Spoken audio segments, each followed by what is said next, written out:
If you remain chained to dire and awful to-do lists, believing that you're moving the needle in your life in a positive way, you are actually heading toward your future fate instead of the destiny that you are trying to create for yourself.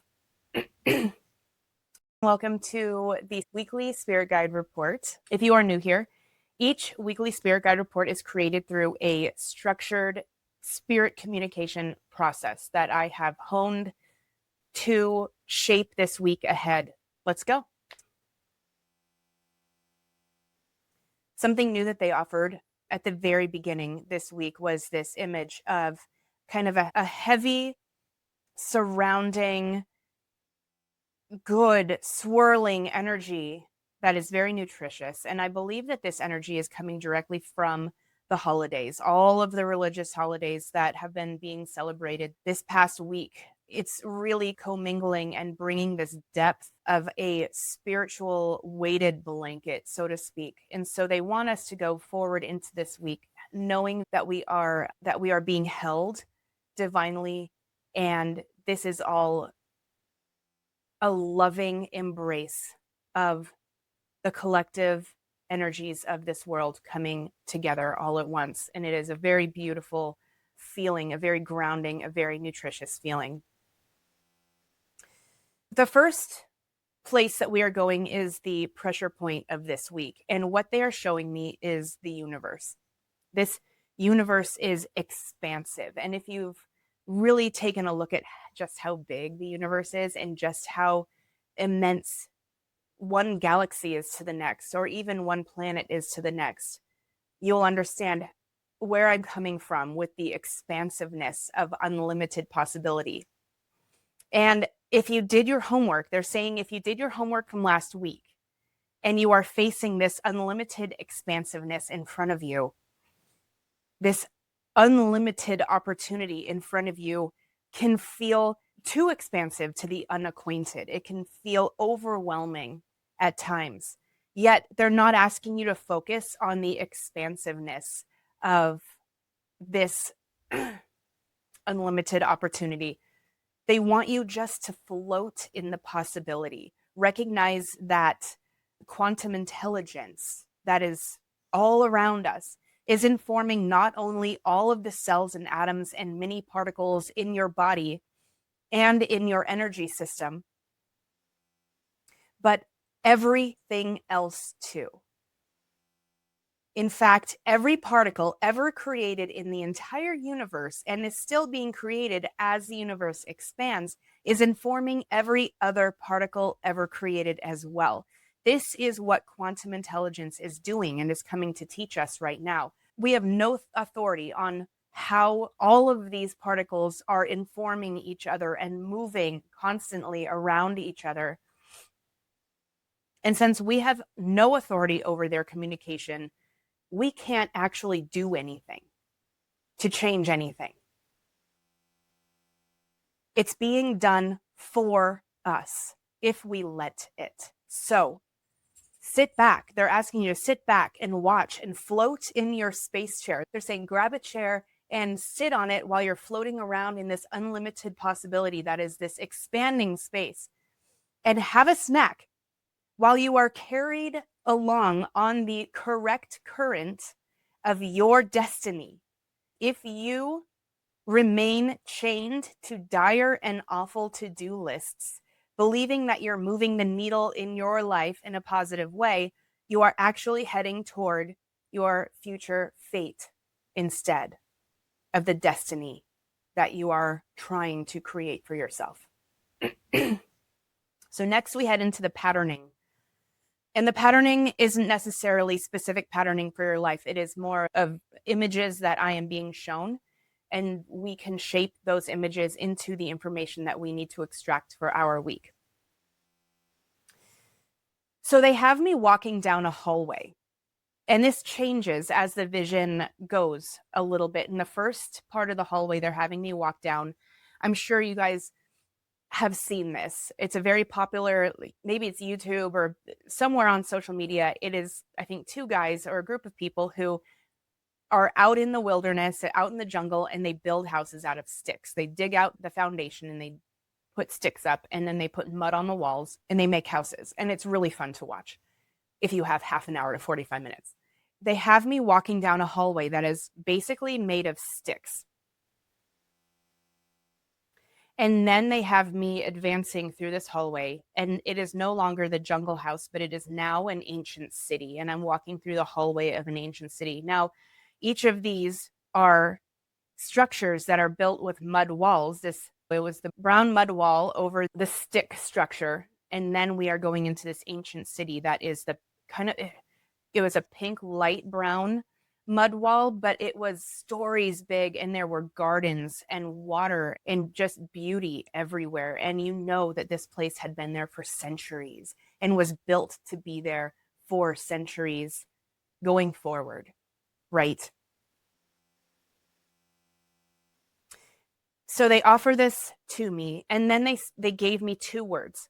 The words are habits and beliefs. And they're reminding us that habits are just that. They are thoughts, true, untrue, doesn't matter, that simply become our belief system because we habitually think them. So they're asking, are your habits the foundation and the framing of your structure, your mind's structure, habitually made of sticks? Or are you putting down foundations that will last millennia and structured walls that will last through the worst of life's earthquakes? And then we're moving on yet again to the stabilizing information, where we can put our attention this week to really move that needle in a truly positive direction. And they are asking again, as we wrap up 2025 too, if you haven't yet, break down the foundation of your mind. And the way they are presenting this is we are getting the same sinkhole as we did last week in last week's reading, but instead of it forming in front of me, I was on top of the ground that was falling out from under me.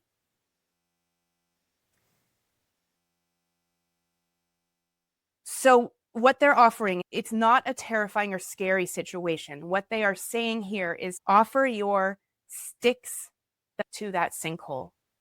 Do the work. Understand where your thoughts go. Do they belong to you? And let them all go into the sinkhole of your mind so that you can empty all of this foundation that isn't supportive and start building with strong and successful and brilliant energy that is being asked of this next year, this number 1 year, this fire horse year. That's not my medicine. I'm borrowing that from what I'm hearing out there, but it makes a lot of sense as we close down that number 9 year, the shedding and the getting rid. They're asking you to still shed. They're asking you to shed and shed and shed right now into that sinkhole as you bring up this fire horse year. And they're tasking you to do this for the next around 50 days. They're asking you to challenge your mind to do this. Don't let your mind challenge you anymore.